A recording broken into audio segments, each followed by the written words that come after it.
Ciao ragazzi, buongiorno, kumusta kayo? Sana nasa mabuti kayong kalagayan habang pinapanood nyo ang isa na namang adventure dito sa Puerto Galera, Oriental Mindoro. Ito ay ang underwater cave na sobrang ganda at linaw po ng tubig.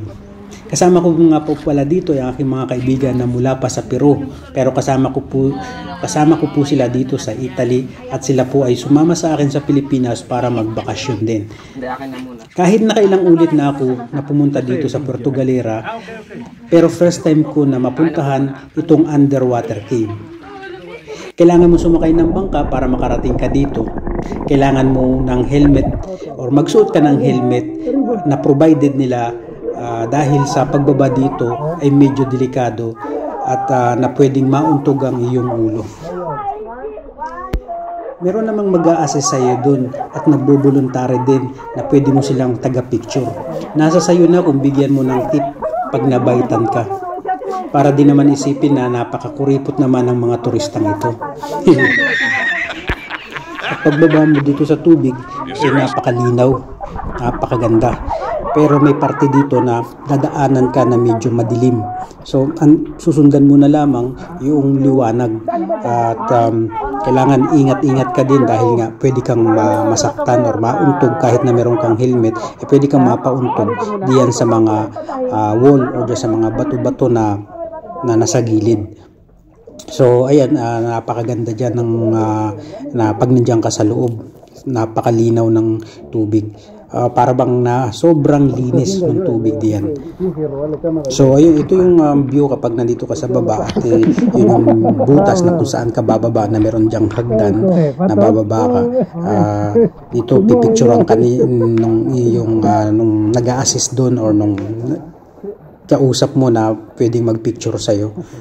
So enjoy na enjoy talaga kami dito kasi first time ko dito sa underwater cave na ito dito sa Puerto Galera. Hindi ko alam kung bakit hindi ko napuntahan ito kasi yung iba yung napupuntahan namin kapag pumupunta kami dito at nagbabakasyon sa Puerto Galera. So yung parte na ito na madilim ay medyo, kung siguro nag-iisa ka, medyo nakakatakot, no? Pero pag yung marami naman kayo at may mga kasama ka, so masaya. So kailangan mong lumangoy papunta doon.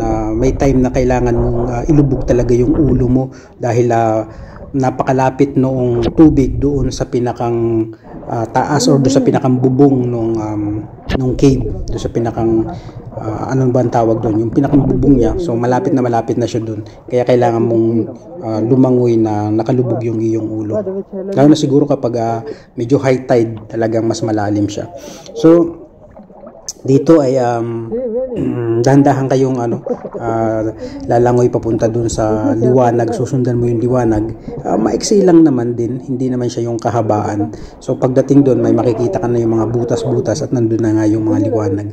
At pagdating dun sa liwanag na yon, nag-aabang na dun yung mga yung nag-a-assist dun na taga riyan na sila yung nagbibigay ng mga babala or mga magsasabi sa iyo ng mga yung mga dapat mong gawin at hindi mong dapat gawin.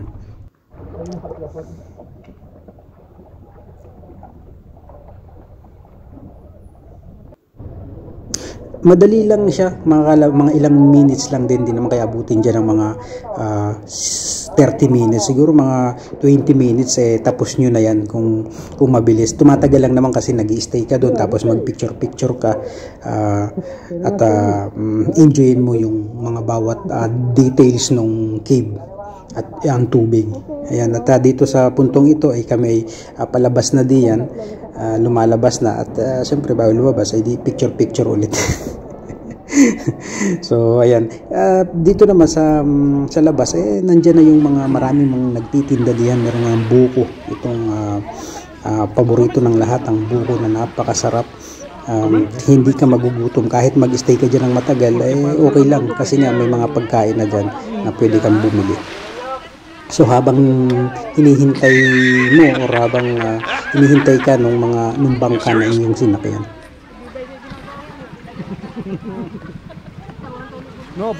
so ayan po, ito po yung ilang mga picture na ginawa namin po diyan nung bago kami pumasok at pagkatapos pumasok.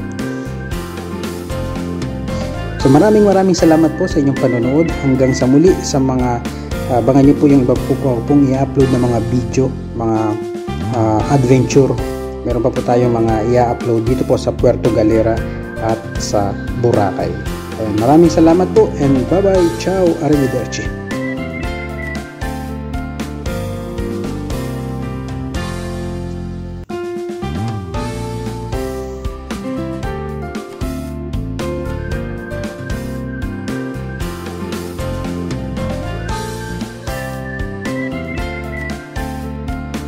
At siya nga pala, nung hapon habang kami nagpipicturan dito sa I Love Puerto Galera, may tumawag sa akin na isang lalaki na nakiusap kung pwede ko daw siyang picturean kasama ng kanyang mga kaibigan, at yung pala ay si Igel, ang isang batikang aktor at host.